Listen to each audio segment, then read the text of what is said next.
오늘 금요일 부르짖는 기도 시리즈 5번째 시간입니다.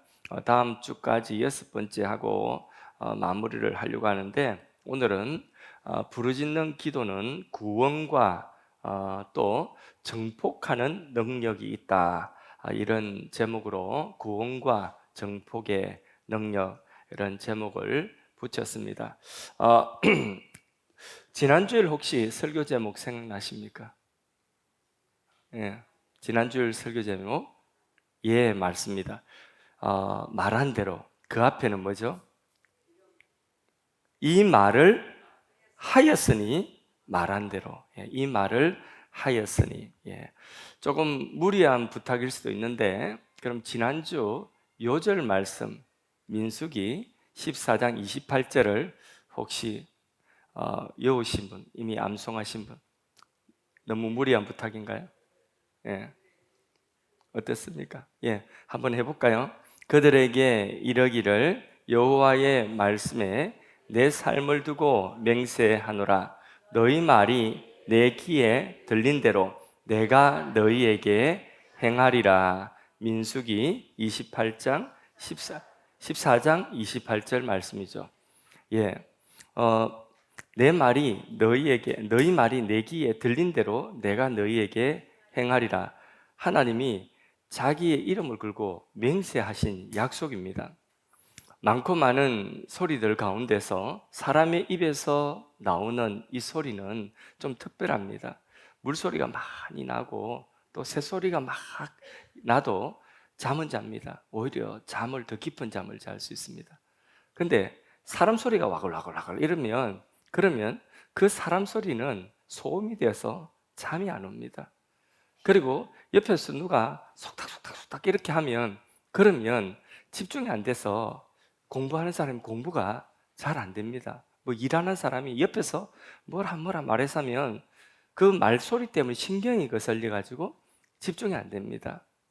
또 사람의 말이라고 하는 것은 그 속에 의미가 있기 때문에 그 사람의 말은 그 담고 있는 의미 때문에 관계를 유지하고 또 맺게 하고 관계를 강화시키고, 그런 능력이 바로 말의 힘입니다. 위로는 하나님과의 관계를, 우리 많고 많은 이 세상 소리들 가운데서 유독 사람의 언어는 그 말하는 내용에 의미가 있기 때문에 위로는 하나님과의 관계를 맺게 하고 그 관계를 유지시키며 또 더 나아가서 그 관계를 강화시키고, 그리고 하나님의 능력을 그 말을 통하여서 끌어오게 하는 그런 역할을 하는 것이 바로 사람의 말입니다. 그래서 우리가 신앙 고백 뭘로 합니까? 말로 하죠. 하나님께 신앙 고백. 그리고 또 찬양 뭘로 합니까? 예, 말, 언어, 소리로. 뜻이 있는 찬양은, 또 깊이가 있는 찬양은, 그게 하나님을 영화롭게 하는 것입니다. 그리고 우리 믿음을 또 강화시킵니다. 하나님과의 관계에서 우리 믿음이 강화되어지는 것입니다. 또 깊이 있는 기도, 또 말도, 우리가 하는 믿음의 말도 하나님을 향한 그런 믿음의 고백, 또 간구, 기도, 부르짖음, 이런 것들이 하나님과의 우리와의 관계를 맺게 해주고 강화시켜주고 유지시켜주고 하나님의 능력을 끌어오게 하는 그런 통로가 뭐냐면 우리의 말입니다. 말. 반대로 거꾸로 하나님과의 관계를 깨뜨리고 멀어지게 하는 것도 말입니다. 우리의 불신의 말, 원망과 불평과 그리고 불순종의 말들, 이런 말들은 하나님과 관계를 또 깨뜨리고 멀어지게 합니다. 이게 이제 말이라고 하는 거죠. 지난주 우리 설교 말씀에 수로보니게 시돈 지방에 있는 수로보니게 여인에게 예수님께서 어떤 말을 들으셨습니까? 믿음의 말을 들었죠. 기특한 말을 들었습니다. 주여, 옳습니다. 개들도 주의 상에서 떨어지는, 주인의 상에서 떨어지는 부스러기를 먹나이다. 주여, 부스러기 은혜라도 있으면 내가 살겠나이다. 내 딸이 살겠나이다. 부스러기 은혜를 구했죠, 그죠? 그 말을 예수님께서 듣고 이 말을 하였으니 됐다. 돌아가라. 내 딸이 노임을 받았느니라. 할렐루야. 주님과 이 말로 인하여서 주님과의 관계가 맺어졌고 주님의 능력이 이 말을 통하여서 됐다. 주님의 능력이 와서 그 여인의 딸에 있는 귀신을 내어 쫓고 그리고 하나님의 능력이 그 말을 통하여 나타난 줄로 믿습니다. 반대로 지난주에 또 그 반대도 있다고 했죠. 민수기 14장에 보면 이스라엘 백성들의 그 10명의 정탐꾼이 가나안을 보고 와서 하는 말이 그게 원망과 불신의 말이었죠. 그리고 백성들도 그 말에 피동을 받아서 이 원망과 불신의 말을 듣고 똑같이 원망과 불신의 말을 그 많은 백성들이 밤새도록 하나님과 모세를 원망하고 불평하고 불신하고 죽겠다고 하고 우리 왜 애굽에서 잘 있는데 건져내가 여기로 나오게 해가지고 여기서 다 죽게 하고 그 올라가면 다 칼에 죽는다고 하고 우리 가나안에 못 들어간다 하면서 원망 불평 그 말을 백성들이 쏟아내 놓으니까 그러니까 민수기 14장 28절에 하나님께서 너희 말이 내 귀에 들린 대로 내가 너희에게 그대로 행할 것이다. 그들은 가나안에 들어가지를 못하는 그 말한 그대로 불신의 그 말 그대로 그들은 광야에 죽고 말았던 것입니다. 그러니까 이 말이라고 하는 것은 위로는 하나님과의 관계를 맺게 하고 강화시키고 하나님의 능력을 끌어오게 하는 것이 말의 능력이다. 믿습니까? 이 말이라고 하는 사람의 언어라고 하는 그 속에 의미를 담고 있기 때문에 또 둘째는 옆으로 수평적으로 사람과 사람과의 관계에 있어서도 그 관계를 맺게 하고 말로서 그 관계를 유지시켜주고 강화시켜주고 사람의 도움도 받도록 사람을 통해서 삶이 풍성해지도록 하는 것도 이 말의 능력이라고 하는 거죠. 그래서 우리 주위에 좋은 사람이 있다는 것, 그 사람과의 관계 속에서 내가 그 사람에게, 그 사람이 내게 한 말이 있습니까? 없습니까? 있죠.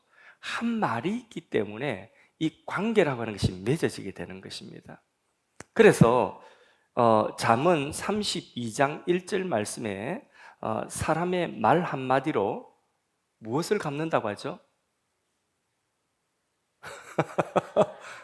잠언 32장 1절 말씀에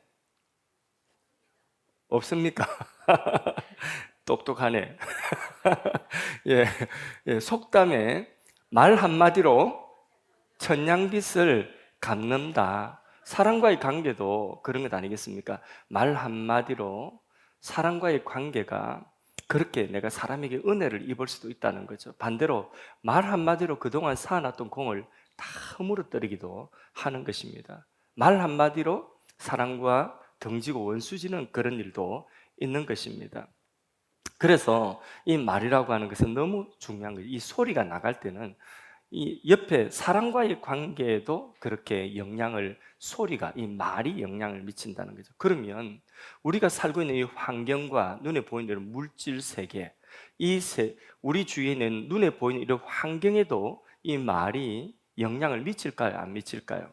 틀림없이 미치게 되는 것입니다. 그래서 우리 주위의 환경, 사실 이 모든 물질 세계는 우리보다 우리 아래예요. 그래서 이 물질과의 관계, 이 모든 환경과의 관계 속에도 이 말이라고 하는 것은 그 영향력이 있다. 그래서 지난 주일날 이렇게 물도 이렇게 말이 어떤 소리를 듣느냐에 따라서 물의 결정체가 달라진다는 말도 해드렸고, 식물도 동물도 어떤 말, 사람의 말에 그 좋은 말이 나가느냐, 나쁜 말이 나가느냐에 따라서 이 생물, 이 식물들도 그게 영향을 받는다는 것을 말씀을 드렸습니다. 누에나 거미가 입에서 나오는 걸로 자기 집을 짓지 않습니까? 누에가 입에서 뿜어내는 그 실로 자기 집을 짓고 그 속에 들어앉아 살죠. 거미도 입에서 나오는 그 실로서 자기 집을 짓고 있지 않습니까?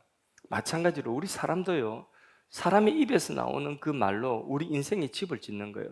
감사의 말, 축복의 말, 생명의 언어를 많이 하고 믿음의 언어를 하면 믿음의 집, 생명의 집, 감사의 집, 축복의 집 속에서 나와 내 가족이 사는 것입니다. 우리가 하는 말의 그 영향력이 우리 가정에, 우리가 살고 있는 우리 인생의 환경에 그거를 다 칩을 짓고 있는 거. 우리가 그 속에 들어앉아서 사는 것입니다. 반대로 좋지 못한 말, 불신의 말, 그리고 온갖 불평과 원망의 말, 저주하는 말들, 나쁜 말들, 거짓말, 이런 것들로 우리 입에서 집을 지으면 우리가 지금 그 환경의 집 속에서, 거짓의 집 속에서, 저주의 집 속에서, 불평의 집 속에서, 그 불신의 집 속에서 나와 내 가족이 살게 된다는 거예요. 천국과 지옥도 우리의 말로서 우리 환경을 천국 만들기도 하고 지옥 만들기도 한다는 것입니다. 그러므로 우리의 말이라고 하는 것이 우리의 환경에도 파장을 만드는 것, 그게 말의 힘이고 소리의 힘인 것입니다. 그렇다고 하면 우리가 기도하는 이 부르짖는 기도, 그리고 우리 믿음으로 선포한 믿음의 이 선포는 이미 내 삶을 묶고 있는 그런 환경의 결박들을 풀고 그것들을 끊어버리고 그 내 삶을 묶고 있는 것에서 그 결박을 끊어버리고 우리가 자유하고 해방되는 능력이 어디 있느냐? 바로 이 믿음의 기도, 부르짖는 기도, 믿음의 선포, 여기에 있는 줄로 믿습니다. 그래서 내 삶을 묶고 있는 그 환경의 결박들을 깨뜨리는 그 파장도 어디서 나오느냐? 우리의 믿음의 부르짖는 기도와 선포에서 나오는 줄로 믿습니다. 오늘 사도행전 27장 43절 44절 본문을 길게 읽지 않고 짧게 읽었는데 이 본문 속에 있는 내용도 그렇습니다. 43절에 보면 백부장이 바울을 구원하려 하여, 그래서 백부장이 바울을 구원하려고 했다는데 여기 백부장이 바울을 구원한다는 것은 천국 가는 구원을 말하는 것일까요? 그 아니죠, 그죠?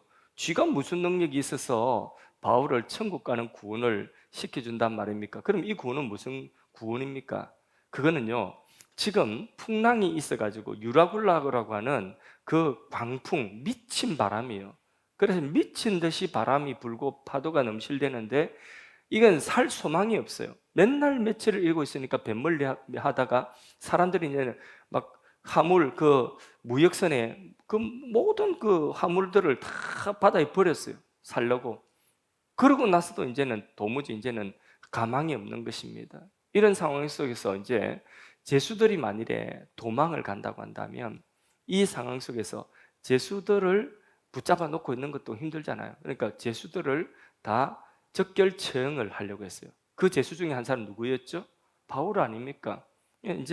오늘 이제 제수들 하나가 만일에 예를 들어서 이 풍랑 속에서 도망가거나 무슨 일이 생기면 그러면 자기들이 살아나간다 해도 그래도 이 도무지 그 로마 군인들이 다 책임져야 되니까 이건 제수들은 걸리적거리는 사람들이 있어요. 전쟁 일어나고 이러면 제수들 다 그냥 죽이거든요. 그렇게 이런 다급한 상황이기 때문에 제수들을 죽이려고 하는 그런 처지에서 백부장이 바울을 구원을 하려고 했다는 그런 말입니다. 그런 처지에서 건져낸다, 구원한다는 것입니다. 예, 바울 덕분에 남은 제수들도 다른 사람들도 다 목숨을 건지게 되는데 백부장이 어떻게 해서 이런 바울에게 대한 이런 마음을 가지게 되었냐면 바로 그것도 바울의 말 때문입니다. 말. 살 소망이 없을 그때에 바울이 뭐라고 했냐면 그 자리에서 일어나가지고 여러분들이요, 여러분들의 생명 안심하라. 어젯밤에 내가 믿는 하나님의 사자가 나에게 나타나셔서 나에게 말씀하시기를 너와 이 배에 있는 생명을 다 너에게 주기 때문에 한 사람의 생명도 상하지 않을 것이라고 하였다. 하나님의 사자가 나에게 내가 가이사 앞에 서야 되기 때문에 네가 가이사 앞에 서야 될 것이고 네가 로마를 보아야 될 것이라고 말씀하셨기 때문에 나는 내게 말씀하신 하나님의 말씀을 믿노라. 그러므로 여러분들이 안심하라. 나와 여러분들의 생명이 하나도 이 풍랑에 상하지 않을 것이다. 내가 믿는 하나님이 말씀하셨다. 나는 그 하나님의 말씀을 믿노라고 확실하게 선포를 했습니다. 이 믿음의 말을 이 백부장이 그제서야 듣고 감동이 된 거예요. 그래서 그 풍랑 속에서 죄수들을 적결 처형하려고 하는데, 그런데 이 백부장이 바울을 살리고자 했던 것이, 그 바울 덕분에 그 배 안에 있는 죄수들도 함께 살게 되었던 것입니다. 그리고는 결국은 그 풍랑에서 어떤 사람은 또 헤엄쳐 나오고, 어떤 사람은 헤엄 못 친 사람은 나무 가판 같은 거 붙잡고 나와서 한 사람의 생명도 그 바울이 말한 대로 해함을 받지를 않고 다 무사하고 안전하게 풍랑에서 건짐을 받은 것입니다. 이처럼 천국 가는 구원 말고도 우리가 이 세상에 살면서 육체를 입고 있는 동안에 우리가 살아가는 모든 환경 속에서 우리를 속박하고 고통 주는 그런 모든 어려움들이 있거든요.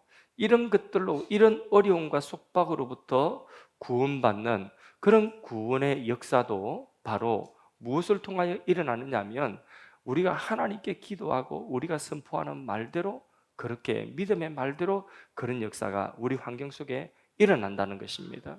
그래서 살면서 우리는요, 이 세상에 건진받아야 되는 그런 환경을 많이 만납니다. 예수님께서 눈먼 자를 고치시고, 중풍병자를 고치시고, 귀신을 내어 쫓으시고, 풍랑 속에서 주여 우리가 죽게 되었나이다 할 때에 바람을 잔잔하게 하시고, 이런 모든 것들이 다 뭐냐면 환경의 묶임과 환경의 속박으로부터 구원받는 것이거든요. 그런 구원의 역사도 우리의 입에서 나오는 믿음의 말과 믿음의 선포와 부르짖는 기도를 통하여서 이런 묶임에서 해방된다는 것입니다. 그래서 그런 모든 환경적인 어려움에서 우리가 건진받는 것도 하나님이 크게 넓은 의미에서 보면 우리 구원의 한 부분이다. 로마서 10장, 지난번 부르짖는 기도 4번째 시간에 로마서 10장 9절 10절 말씀을 봉독하며 그 말씀의 뜻을 우리 같이 말씀을 나누는데, 사람이 마음으로 믿어서 입으로 시인하여 구원에 이른다는 이 말씀이 상황적인 구원, 로마서 10장의 말씀은 영혼 구원이지만은, 그러나 우리의 이런 현실적인 상황적인 묶임에서 구원받는 것도 로마서 10장 9절 10절 말씀이 적용된다. 우리 마음으로 믿어서 입으로 시인하고 선포하면, 그러면 우리 현실의 상황적인 묶임에서도 우리가 건진받고 구원을 받게 된다는 것입니다. 세상에 이 물질 속에, 이 세상에 보이는 이 물질 세계 속에서 우리가 묶임과 고통의 역사에서 벗어나고자 할 때에도 우리의 거기에서 벗어나고자 하는 간절한 마음이 있고, 그 구원이 하나님께 있다는 이 마음의 믿음이 있다고 한다면, 그러면 마음으로 믿을 뿐만 아니라 그 믿음대로 하나님의 역사하심을 입으로 선포하고 부르짖고 그렇게 기도할 때에, 그리고 몸으로 그 방향을 향하여 나아갈 때에 하나님의 역사가 환경 속에서 우리의 묻고 있는 것들을, 그 결박을 풀어주시고 해방해 주시고 건져주시는 구원의 응답으로 나타나는 줄로 믿습니다. 마음으로 하나님이 나의 이 어려움을 해결해 주실 유일한 분이시고 능력자시다는 것을 내 마음으로 확실히 믿고, 그리고 그것을 입으로 하나님이 구원해 주실 줄로 믿습니다. 하나님이 건져 주실 줄로 믿습니다. 하나님이 풀어 주실 줄로 믿습니다. 하나님이 채워 주실 줄로 믿습니다. 마음으로 믿고 입으로 선포할 때에, 그때에 그 환경적인 묶임에서도 구원받는 역사가 일어나는 것입니다. 이처럼 우리가 소리를 내어서 믿음으로 선포하고 기도할 때에 그 소리가 물질계 우리 환경에도 파장을 일으키며 하나님의 역사가 그 믿음의 선포, 그 소리가 있는 곳에 일하는 줄로 믿습니다. 하나님의 역사는 우리의 마음으로 믿고 입으로 선포하고 기도한 그 입으로 선포한 곳에, 입으로 소리가 있는 그곳에 하나님의 역사가 가서 그곳에서 활동하시고 그곳에서 일하시는 것입니다. 그러므로 우리는 입을 넓게 벌리고 입을 크게 벌리고 승리를 선포할 수 있기를 바랍니다. 여러분 가정을, 자녀들을, 여러분의 환경을, 여러분의 경제를 억압하고 공격하고 그리고 그걸로 인하여서 근심 주고 두려움 주고 내 믿음을 떨어뜨리려고 하고 영적으로 침륜에 빠지게 하는 그 원수의 공격, 악한 영의 그 공격을 예수 이름으로 결박하고 예수 이름으로 원수 마귀를 물리칠 수 있기를 바랍니다. 예수 이름이 악한 영의 결박을 푸는 줄로 믿습니까? 마음으로 믿었으면 주님, 이 결박, 이 원수의 공격을 내가 예수 이름으로 선포하여 승리를 선포합니다. 이 결박이 예수 이름으로 풀어질 줄로 믿습니다. 이 어려움이 해결될 줄로 믿습니다. 주님, 나의 이 궁핍함이 채워질 줄로 믿습니다. 주님이 채워주시옵소서. 주님이 일하여 주시옵소서. 그렇게 우리 믿음으로 내 마음속에 하나님이 그렇게 하실 분이라는 것을 내가 믿고 입으로 선포하고 선포하는 그것이 기도요, 부르짖음이요, 승리의 선포가 될 때에 그 소리가 있는 곳에 주님이 일하시는 줄로 믿습니다. 그러므로 여러분 가정을 묻고 공격하는 원수, 악한 영의 공격을 예수 이름으로 선포하십시오. 원수의 공격 결박을 풀고 떠나갈 지어다.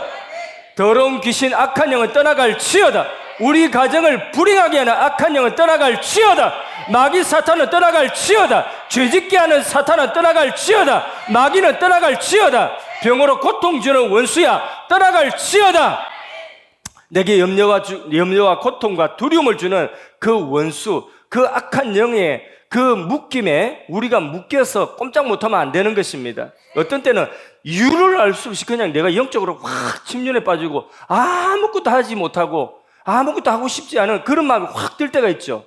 그냥 무기력해지는 그때 공격받은 거예요. 원수에 공격받은 것입니다. 예수 이름으로 명하노니 나를 무기력하게 하고 내 의지를 떨어뜨리게 하는 원수야 예수 이름으로 떠나갈 지어다. 그 원수를 물리칠 수 있는 분이 바로 예수 이름이고, 그리고 그것을 내가 믿었으면 마음으로 믿은 거 입으로 선포하십시오. 그래서 그 결박을 풀어야 돼요. 여러분, 가난도 그렇습니다. 하나님이 우리에게 가난이 미덕이라고 한 적은 없어요. 하나님은 우리에게 돈을 사랑하지 말라고 했지 너 평생 가난하게 살아라고 하지 않습니다. 특별히 가난의 어떤 청빙의 은사를 받은 분이 있어요. 그런 분은 그냥 그렇게 자기가 가지고 있는 게 부담스러워요. 이게 너무 부담스러워요. 없는 게 자기가 편해요. 그런 분은 청빙의 은사, 가난의, 자발적인 가난의 은사를 받은 분이에요. 프란시스 같은 분들. 그런 분들은 정말 자기 집이 부자고 자기 아버지 재산이 있어도 그걸 갖다 참 나팔을 가난 사람 나눠주고, 그러고 나고 속이 시원하고 내가 자유하고, 그리고 자기 마음속에 양심이 자유하는 거예요. 그리고 그렇게 사는 것이 자기가 편해요. 그렇게 사는 것이 행복하고 즐거워요. 여러분 그렇습니까? 한 사람도 없네. 그래도 적어도 한 사람 정도 나와야지. 청빈의 은사가 있는 분. 목사님 하라고? 알겠습니다. 뭐 가진 건 없어요. 있어 보이는데 가진 건 없어요. 너무 있어 보여가지고, 그죠? 이게 참 큰일이에요. 이 청빈의 은사도 있는 사람은 그걸 가난하게 살지만 대부분 우리가 이 물질 세계 속에 살면서 애들 등록금도 내야 되고, 뭐도 생활비도 해야 되고, 세금도 내야 되고, 할 게 많지 않습니까? 그런데 물질이 없어요. 그러면 그게 너무 쪼들리고 힘들고 불편하고 내 신앙생활에까지 이게 지장을 준다고 한다면 이 좋지 못한 거죠. 이 좋지 못한 그 가난의 결박을 풀어버리고 벗어버려야 되는 거죠. 그럼 맨날 가난하다고 나는 가난해, 나는 도움 받아야 돼, 이렇게만 생각하며 살면 그건 가난에서 벗어날 수가 없는 것입니다. 이 가난에서 벗어나게 하는 것, 주께서 부유하신 자로서 가난하게 되시면 나의 이 가난을 벗어나게 하시고 나로 부유케 하기 위함이라. 말씀을 붙들고 나를 부유케 하실 수 있는 분이 하나님이시라면 그걸 내가 믿는다면 입으로 그것을 또 시인하고 선포하고, 주님, 나는 이 가난에서 벗어납니다. 이 가난에서 벗어나기 원합니다고 가난에서 벗어날 그 기도를 하고 선포를 하고, 그리고 내게 부유함의 그런 어떤 마음을 따라서 내가 하나님 주시는 그 감동대로 열심히 일을 하든지 그 부유함의 방향으로 우리가 나아가면 하나님은 그 가난의 속박에서 벗어나게 하시는 줄로 믿습니다. 그것도 선포하라고요. 그것도 믿음으로 선포하고 부르짖어 기도하고 선포하십시오. 주님, 이 가난의 결박에서 벗어나게 하여 주옵소서. 시편 9편 12절 말씀에 피 흘림을 신문하시는 이 그분이 하나님이신데 그들을 기억하시며 가난한 자의 부르짖음을 어떻게 하신다고요? 잊지 않는다. 가난한 자의 부르짖음을 잊지 않으신다 했습니다. 병도 그렇습니다. 우리가 언젠가는 병들어 천국 가야 되지만 그러나 살고 있는 동안에 우리가 병으로 고통당할 할 일 못하고 이것은 또 하나님이 또 그것도 기뻐하는 것은 아니에요. 그것도 우리가 맨날 골골골아 그렇게 살아서 뭐 어떻게 하겠습니까? 사는 동안에 건강하게 살고 건강해야지 일도 하죠. 그렇지 않습니까? 목사가 지난주에 제가 목감기가 있어가지고 이렇게 설교를 하는데 얼마나 불편한지 뭐 말하려고 하면 계속해서 기침이 나려고 하니까 이게 불편해 속으로 누르면서 이렇게 설교를 하니까 너무 불편해. 제가 한 주가 그래도 불편한데 듣는 사람도 아마 불편하셨을 거예요. 일부 예배 오신 분들은 너무 많이 불편하신 것 같아요. 목이 풀리지도 않고 이래가지고. 근데 제가 매번 설교 강단에서 그렇게 아직도 지금 한참 때인데 제가 그렇게 설교하고 이렇게 하고 막 꼭 금방 피토할 것처럼 막 이렇게 그래 설교한다면 여러분 마음 편하겠습니까? 설교를 듣는 게 차라리 내가 올라가서 할까 이런 생각이 들지 않겠습니까? 그러니까 건강해야지. 이것도 그런 게 있으면 하나님 말씀을 전해야 되고 내가 설교를 해야 되는데 내가 찬양을 해야 되는데 목소리가 나오지 않습니다. 이게 뭐 너무 불편합니다. 하나 고쳐주십시오. 그렇게 하나님 앞에 이 병에서 노인받기를 구하는 게 잘못된 것입니까? 그럼 병을 고쳐주실 분이 하나님이시죠. 예수께서 채찍에 맞으심으로 우리의 질병을 가져가신다고 했잖아요. 믿음의 기도는 병든 자를 치유하신다고 했잖아요. 병든 자의 기름 붓고 너희는 믿음으로 기도하면 그 병에서 노임을 받을 것이라고 약속하신 약속의 말씀이 있기 때문에 그 말씀이 오늘 나에게 적용되기를 원합니다. 이 말씀이 나에게 적용되면 나도 치유될 줄로 믿습니다. 주님 나를 치료하여 주시옵소서.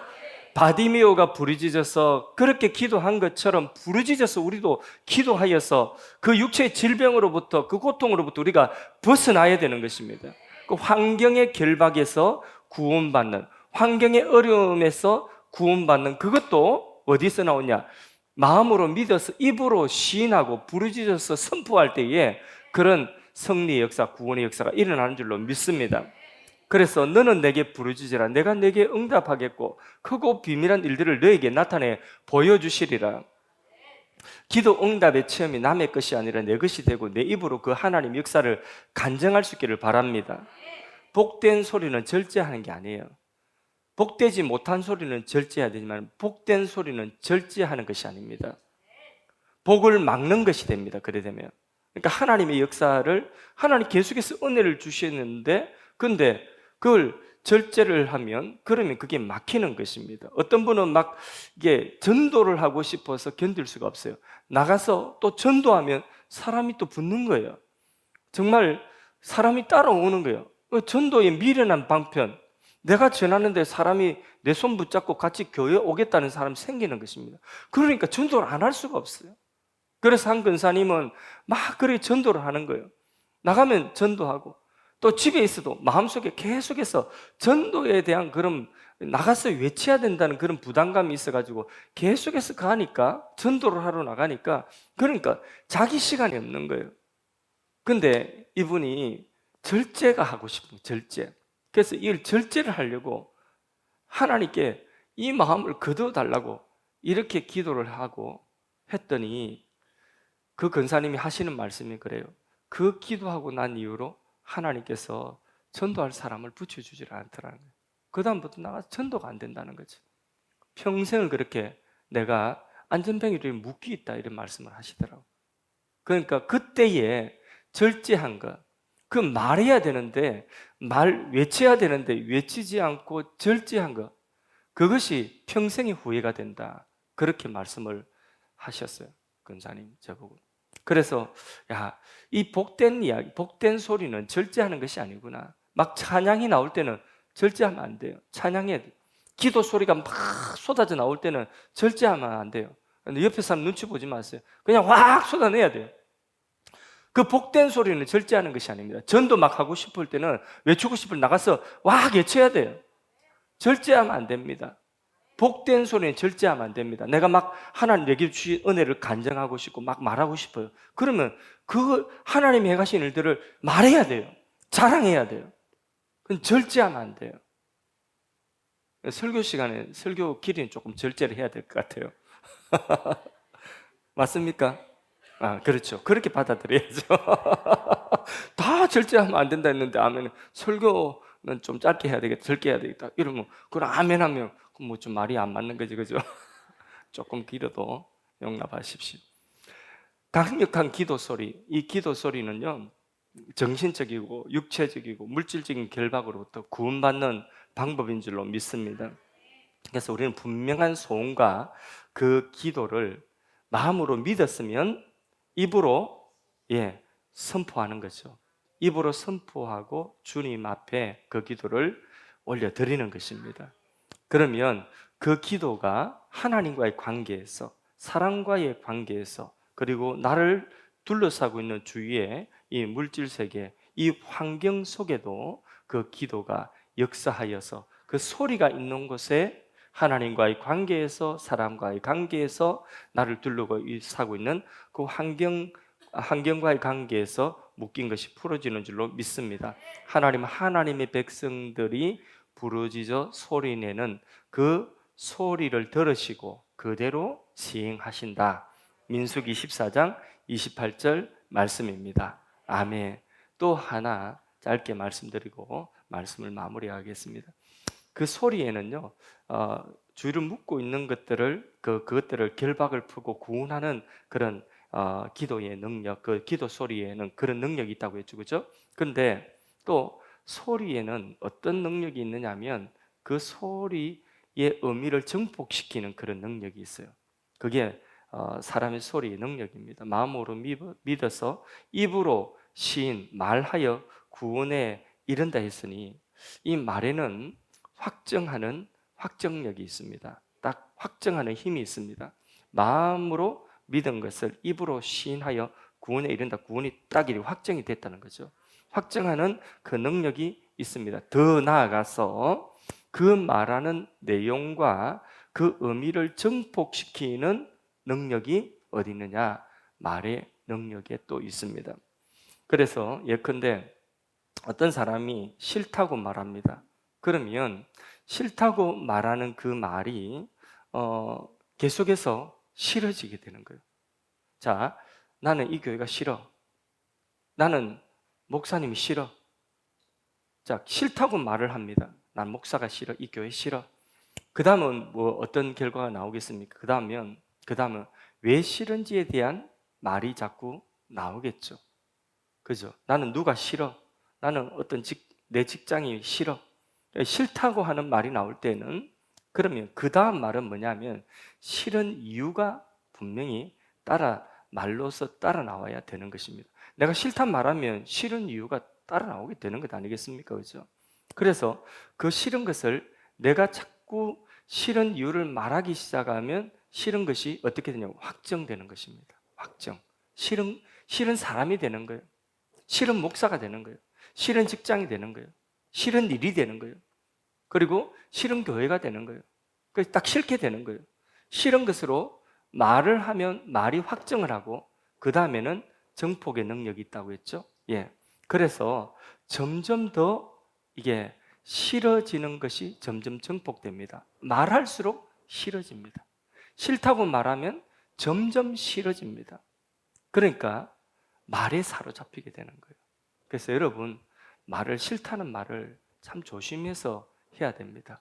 어떤 사람이 싫다는 것도 내가 말을 조심해서 해야 됩니다. 한번 싫다고 하면 싫다는 이유가 계속 따라 나와야 되거든요. 그렇다면 점점 싫은 것은 딱 확정되어지고 거기에서 더 싫은 것이 정폭되어지게 됩니다. 특별히 여러분, 교회에 어떤 사역을 하거나 하면서 내 마음에 맞지 않는 것이 있을 수 있습니다. 내 마음에 흡족하지 않는 부분이 있습니다. 그러나 그런 모든 것들을 이렇게 다 전부를 생각할 때에 좋은 것이 80%고 좋지 못한 것이, 내 마음 맞지 않는 것이 20%다 이러면 그 20%를 자꾸 말하기 시작하면 20%가 80%를 다 까먹어 버려요. 그러니까 싫은 것이 되고, 그리고 싫은 것이 점점 커져서, 그래서 내가 결국은 그 교회를 떠나게 돼요. 그 교회에 있지를 못해요. 왜? 싫은 교회에 내가 있을 수가 없는 거예요. 그러니까 내 말이 다 그 방향으로 가는 거예요. 그러니까 정말 교회를 옮길 생각이 아니면 싫다는 말을 안 하는 게 좋습니다. 싫다는 말을 자꾸 하기 시작하면 확정되고 증폭됩니다. 그게 틀림없습니다. 그러니까 한번 말을 그렇게 하신 분들은 내가 경험상 보니까 결국은 그 말이 점점 증폭되어서 결국은 도무지 싫어서 견딜 수가 없게 돼요. 그래서 교회를 떠날 생각이 없으면, 교회를 옮기실 마음이 없으면 절대로 그런 말씀을 안 하시는 것이 좋습니다. 하나님께 기도할 뿐이지, 그리고 하나님께 나를 또 이제 또 만들어 달라고 그렇게 기도할 뿐이지, 그것을 말로 이 사람 저 사람한테 싫은 이유를 자꾸 이야기하기 시작하면 그러면 결국은 거기에 있을 수가 없습니다. 또 그 사람하고의 관계를 앞으로 맺어갈 수가 없게 되는 것입니다. 어떤 사람이 화를 내면서 말합니다. 처음에는 화가 나서 상대방에게 이야기를 하지만은, 그러나 그 분노가, 그 화가 그 상대방에게 처음에 화를 내서 한 그 화가 그걸로 끝나지 않습니다. 옆에서 누가 한 사람 거들어 보세요. 그러면 그 화가 어디로 갔냐? 거드는 그 사람에게 또 건드려갑니다. 그래 그 사람에게도 또 상대방에도 막 화를 냅니다. 그러면 이 화가 여기도 붙었다고 저기다 붙다가, 그러니까 그 처음에 그 화가 그냥 화난 것으로, 싫은 것으로 그 자리에 딱 확정되는 게 그걸로 끝나는 게 아니라니까요. 그게 이 사람한테 화가 갔다가 저 사람한테 화가 갔다가 나중에는요, 자기 자신을, 그렇게 하는 자기 자신이 또 미워요. 그래서 자기 자신에게도 화가 났다가 심지어는 하나님도 원망스럽고 하나님한테도 화가 나는 거예요. 그러니까 이게 자기 속에 있는 이 화를 그냥 확 있는데 그대로 그냥 막 뒤끝 없이 풀어놓으면 되겠지 하고 화를 확 내버리면 끝나겠지 하고 끝나면 참 다행인데 절대로 그렇게 끝나지 않습니다. 말은 어떤 능력이 있다고요? 증폭시키는 능력이 있습니다. 그래서 틀림없습니다. 그러니까 결과는 어떻게 되느냐? 정말 자기 자신이 그 화로 인해서 자기가 무너지게 되는 거예요. 그런 결과를 맺습니다. 억울한 것도 그래요. 내가 억울하다. 저 사람하고 관계에서 내가 너무 억울하다. 답답하다. 그 억울함을 견딜 수가 없어가지고 그럼 막 이야기해보고 막 하면, 그럼 뭐 시시비비를 가리면, 그러면 억울함이 풀어질 것 같죠. 그럼 속이 시원할 것 같죠. 그렇게 끝나면 너무 좋은데 억울한 것을 말하기 시작하면 그러면 그 억울한 것도 확정되어지고 정폭됩니다. 그 나는 진짜 억울한 사람이 되고, 그리고 억울함이 정폭되어져서 그 억울함 원래 그것보다도 훨씬 더 크게 되는 거예요. 그래서 그 억울한 것 때문에 누가 무너지냐? 결국은 자기가 무너지게 됩니다. 그게 말이에요. 그러니까 좋지 않은 말은, 덕되지 않고 믿음의 손해나는 말은 안 하는 게 좋습니다. 반대로 나는 좋다 하면 그 좋은 것도 마찬가지예요. 좋은 것으로 확정되어질 뿐더러 그 좋은 것도 정복되어집니다. 우리 교회가 참 좋다 그러면 그 좋은 것도 정복되어져요. 목사님이 참 좋다 하면 그 목사님이 좋은 것도, 그것도 확정되어지고 정복되어져요. 오늘 설교 들으니까 더 좋다, 다음 주 설교 들으니까 더 좋다, 이렇게 되는 거예요. 그러니까 자꾸 정복되어지는 거죠. 우리 사랑방이 참 좋다, 모임이 참 좋다, 이러면 그게 좋은 것으로 확정되어지고 좋은 것이 더 정복되어집니다. 그러니까 우리는 자신이 하는 말에 우리 자신이 사로잡히게 된다는 걸 꼭 기억하십시오. 그래서 더욱 건강한 고백과 간증이 있기를 원합니다. 그러한 것들은 우리가 계속 말할수록 재생산되기 때문에 좋은 것도 자꾸 재생산됩니다. 그래서 늘 감사하고 축복하고, 우리 교회에 오면 분위기가 참 감사하는 사람들이 많아. 그 분위기에 환대해주고, 우리 교회 여기서 어떤 분은 올라오는 동안에 1층에서 본당에 올라오는 동안에 세 분이나 그 환대를 해주었다. 그래서 등록하면서 참 좋았다. 이렇게 말씀하시는 분, 그래서 등록해야 되겠다는 마음이 들었다. 이런 말씀하시는 분도 있어요. 그러니까 그 1층에서부터 본당에 들어오는 동안에 환대를 받았다는 느낌. 이게 우리 교회의 이게 전체적인 분위기. 이 전체적인 분위기 아닙니까? 그죠? 그러니까 이게 깨어지지 않도록 우리가 늘 감사하고 축복하고 믿음의 말을 우리가 선포하고 축복할 때에 그 감사와 축복도 정복되어지는 줄로 믿습니다. 자꾸 재생산되어지는 것입니다. 그래서 자신에 대해서 적용하십시오. 상대방에 대해서도 적용하십시오. 환경에 대해서도 적용해 보십시오. 매일 자신에 대해서도 어떤 말을 할 것인가? 어떤 말을 마음으로 믿어서 입으로 시인하고 선포할 것인가? 기도할 때마다 어떻게 내가 선포하고 기도할 것인가? 그걸 자기 자신에게 대해서도 그렇게 믿은 대로 입으로 선포하십시오. 좋은 선포를 하시겠습니까? 아니면 안 된다, 망할 거다 이런 선포를 하시겠습니까? 그렇죠. 예, 상대방에 대해서도 가족에 대해서도 나를 둘러싸고 있는 환경에 대해서도 우리 교회에 대해서도 매일 믿음으로 선포하는 것입니다. 마음으로 믿은 것을 입으로 선포하는 것입니다. 그래서 어떤 분은요, 그 선포하세요. 괜찮습니다. 옆에 있는 이런 땅, 넓은 땅, 우리 환경이 늘 공간이 부족하니까 이거 공간이 부족한 것도 하나님 주신 은혜의 축복입니다. 우리 불편한 부분이 있지만은 그 불편한 것을 불평으로 여기려고 하면 그는 진짜 한산한 교회 가야 돼요. 사람이 없어가지고 공간이 어디든지 들어 누워서 잘 수도 있고 막 여기 뻗어도 잘 수 있고 내 마음대로 뻗어 잘 수 그런 공간 많은 교회 가세요. 그 가서 그렇게 막 그냥 널널한 데서 그렇게 신앙생활 그런데 그게 축복이 아니에요. 그러니까 공간이 부족하다, 좁다는 것은 뭐냐면 하나님이 우리 교회에 축복을 하셔서 아이들 공간이 부족하다면 아이들을 많이 주시고 그리고 어른들 예배드리는 이런 모든 것들이 공간이 부족하다는 것은 하나님이 부흥케 하시고 하나님이 은혜를 주셨다는 것 아닙니까? 그 좋은 면, 큰 면을 봐야죠. 부족한 것, 불편한 것 그걸 이야기하면 그러면 그는 불평이 되는 것이고 그보다도 더 큰 것은 왜 그러면 불편한가? 왜 그러면 좁은가 할 때 하나님이 우리 교회 아이들도 청년들도 젊은이들도 이렇게 청소년들도 어른들도 또 어르신들도 많이 보내주셔서 불편하다. 식당도 좁다. 식당이 왜 좁은가? 밥 먹을 사람들이 많으니까 그러니까 식당이 좁다. 그 하나님 큰 면을 보면 감사할 제목 아닙니까? 그죠? 그러면 하나님이 이것만큼 사람들을 보내주셨으면 공간도 더 넓은 공간을 주실 줄로 마음으로 믿어 입으로 선포하면 되는 거잖아요. 그러면 그게 방향이 어디로 가야 되겠습니까? 저쪽 축복으로 가야 되겠습니까? 저쪽 불평으로 안 좋은 쪽으로 자꾸 가야 되겠습니까? 그렇죠. 축복으로 자꾸 가야 되는 거죠. 그래서 어떤 사람은 믿음이 있다고 와가지고 저기 뭐 넓은 땅이 보이면 또 저런데 넓은 땅 보이면 그러면 하나님 저거 우리 교회에 주실 것 같으면 같이 기도하십시다 이러면 그냥 나에게 저건 너무 큰데 이런 마음이 들어도 그냥 그분의 믿음이 그러니까 믿음으로 선포하세요 이렇게 하시면 되는 것입니다. 예, 믿음으로 선포하면 그러면 하나님께서 그 소리가 있는 곳에 반드시 역사가 있습니다. 저는 이렇게 믿음으로 이렇게 확 와닿지 않아가지고 아직까지 믿음이 요만해가지고 와닿지 않아가지고 생각이 복잡해서 막 이렇게 넓은 땅을 보면 막 선포를 아직 못 하겠어요. 저는 근데 믿음이 오신 분들은 미리 막 선포하세요. 그래 한 10명, 20명 막 100명씩 선포하면 그럼 제 믿음도 요 좁쌀만한 믿음이 커지지 않겠습니까? 그러니까 여러분들이 선포를 많이 하셔요. 그럼 제 믿음도 강화될 수 있도록.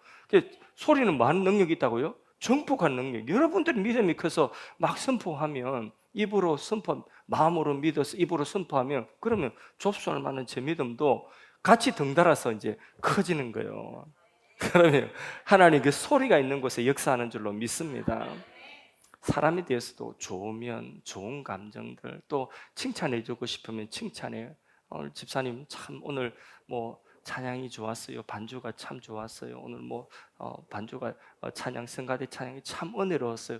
이런 말들이 인색하게 하지 마세요.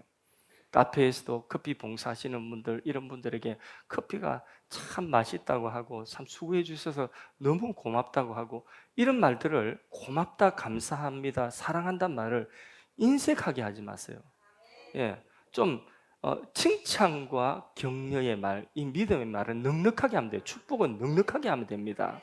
우리 자녀들, 어린아이들도 다음 세대 막 하면 자꾸 떠든다고 하고 뛰다니지 말라고 하고 그렇게 말하는 것보다도 애들 보고 축복하는 말을 더 많이 해주십시오.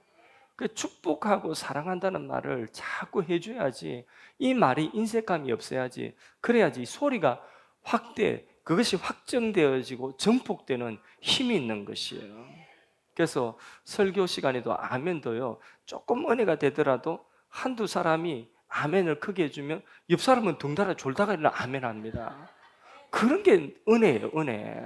이쪽 줄에서 아멘하면 이쪽 줄에서 뭔가 싶어 같이 아멘하는 거예요. 웃으면 뭔지 몰라요. 웃음도 그래요. 어떤 사람은 웃게 봐 이러면서 절대 안 웃을 거예요 이러고 있으면, 그러면 이게 얼마나 설교가 힘든지 몰라요. 근데 한 사람이 막 이렇게 한두 사람 막 웃어주면, 그러면 와 하고 웃으면 그냥 졸다고 일어나가지고 자기 안 좋은 것처럼 막 같이 웃고 그런 거예요. 그게 뭐냐면 이 정폭의 효과예요. 정폭의 효과. 얼마나 이게 중요한지 모릅니다. 그래서 이렇게 표현을 할 때 표현도 이렇게 참 은혜롭습니다, 사랑합니다 하고 오늘 참 보기 좋습니다 하는 거 보니까 너무 참 좋아 보입니다, 이런 것들을 자꾸 우리가 말을 그런 말은 좋은 말, 믿음의 말, 생명의 말, 축복의 말은 이거는 절제할 필요가 없어요. 많이 해주면 됩니다. 예. 그래서 우리 갑돌이 갑순이 예전에 그 노래 많이 알죠, 그죠? 예. 제가 지난주에 한번 이야기하려고 했다가 지난번에 가사를 잘 몰라가지고 오늘 일부러 찾아봤어요. 갑돌이 갑순이 노래 찾아봤는데 다 기억이 나더라고요. 예, 제가 마지막에 이제 갑돌이 갑순이로 마무리할게요, 설교를. 갑돌이와 갑순이는 한 마을에 살았더래요. 너무 잘하네요. 둘이는 서로 사랑을 했더래요. 사랑했다는 거예요. 예. 이게 내가 사랑을 했어요. 사랑했어요. 그러나 둘이는 마음뿐이래. 마음으로는 사랑을 하는데 겉으로는 모르는 척 했더래요. 슬프죠, 그죠? 2절은 더 슬퍼요. 2절은 울지 마세요. 그러다가 갑순이는 시집을 갔더래요. 시집간 날 첫날 밤에 한없이 울었더래요. 그 다음 갑순이 마음은 갑돌이 뿐이래요. 바보 아닙니까 이거? 겉으로는 안 그런 척 했더래. 사랑 안 하는 척 했다는 거죠. 바보도 갑순이 바보 3절은 더 기가 막힙니다. 3절은 갑돌이도 화가 나서 장가를 갔더래요. 장가 가야지, 갑순이 시집 가붙는데. 장가 간 날 첫날 밤에 한없이 울었더래. 그거는 이제 갑순이고, 갑돌이는 달 보고 울었더래요.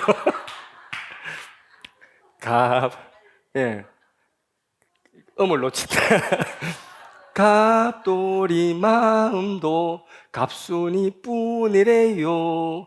겉으로는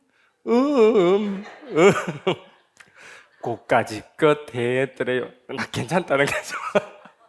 이 바보 문디들. 바보들의 노래요. 그런데 이 노래를요, 그 당시에 지금 우리 이렇게 한 40대 다 알잖아요. 이 노래 모르는 사람 없어요. 왜 이렇게 이 바보 같은 노래가 모든 사람이 다 알까요? 그 시대를 살았던 사람들, 그 이후에 살았던 사람들조차도 다 아는 이유가 뭡니까?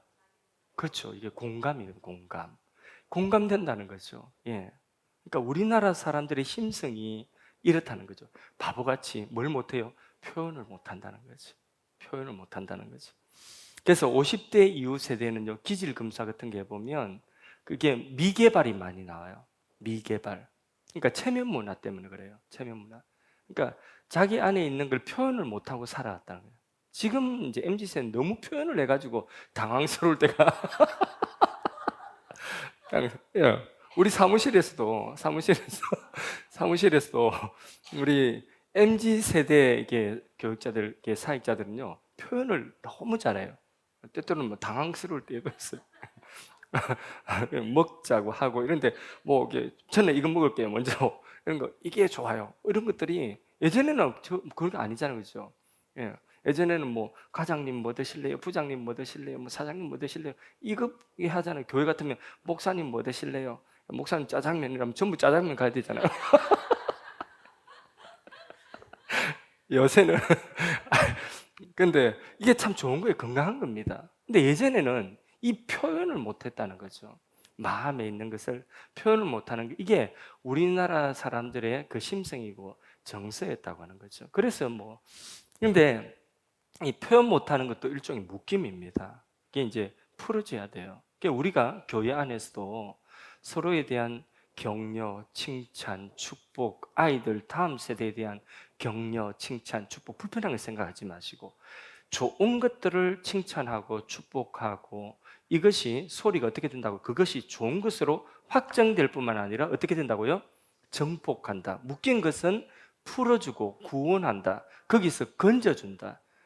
그게 소리의 능력인데 특별히 믿음의 소리, 믿음의 선포, 믿음의 부르짖는 기도는 더욱더 하나님이 그 믿음의 소리가 있는 곳에 하나님의 능력이 역사하는 줄로 믿습니다.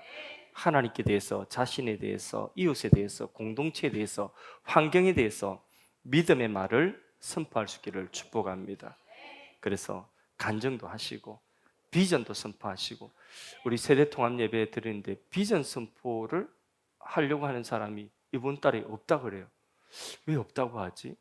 비전을 마음에 믿은 것을 내 마음에 믿은 것을 믿음으로 선포하면 이게 하나님이 들으시는데 내 귀에 들린 대로 내가 그에게 행하리라 할 건데 이 귀한 축복의 시간을 전부 다 미루고 있으니까 이 얼마나 내 답답한지 몰라요. 이 비전 선포하는 시간은요 너무 큰 축복의 시간이에요. 하나님 내 마음에 믿은 것을 믿음으로 선포하고 하나님이 들으시는 시간이에요. 믿음의 선포를 하나님 듣고 그에게서 그 내 귀에 들린 대로 내가 너에게 행하리라고 하는 약속이 있는데 이 축복의 시간을 놓치고 이 기회를 놓친다는 게 이게 말이 됩니까? 어른들이라도 하세요. 이번 주 내일까지 지원하십시오. 괜찮습니다. 내가 비전 선포 한번 하겠다. 선포하십시오. 한번 지원해 보십시오. 그렇게 이 좋은 기회를 놓치셔서는 안 됩니다. 모두가 듣고 있고 그리고 또 하나님이 듣고 계시는 그 시간에 믿음에 하나님 내 마음속에 주신 그 비전을 믿음으로 선포하는 하나님이 들으시고 그에게 행하실 그 일들을 누가 주저합니까? 여러분 내가 이 자리에 서서 선포하면 그 자리에서 돈 1,000만 원 준다고 한다면 여러분 하겠습니까? 안 하겠습니까? 하죠. 나는 100만 원만 준다도 하겠습니다. 사람 많은 데서 100만 원만 준대도 내 믿음으로 선포하겠습니다. 죄 짓는 자리 아니라며. 그런 기회를 왜 놓칩니까? 예, 그건 놓쳐서 안 돼. 이거는 서로 차지하려고 해야 돼요. 이 축복을 아는 교회는요, 다음 세대 비전 선포, 자기 자녀 이게 돌아오는 걸 손꼽아 기다리고요. 이걸 몇 달 동안에 그 집안 사람, 그래서 비전 선포할 때 교회 안단의 할아버지 할머니까지 다 모시고 가요. 그 자리에서 그 손자가 그 손녀가 비전 선포하는 거 그거 보려고 다 앞자리에 와서 앉아 있다고. 그럼 목사님이 그 가정을 축복해 주고 이런 기회를 왜 놓치려고 합니까? 이게 뭐 하는 게 뭐 어렵고 부담스러운 게 아니라 하나님 들으시고 시행하시는 약속이 있는데 이거는 기회예요. 놓쳐서 안 되는 기회를 서로 잡으려고 해야 되는 것입니다. 이런 영적인 욕심이 있어야지. 그래야지 하나님이 축복을 받죠. 그래서 오늘 기도할 때도 마음으로 믿은 것을 입으로 크게 부르짖어 선포하십시오.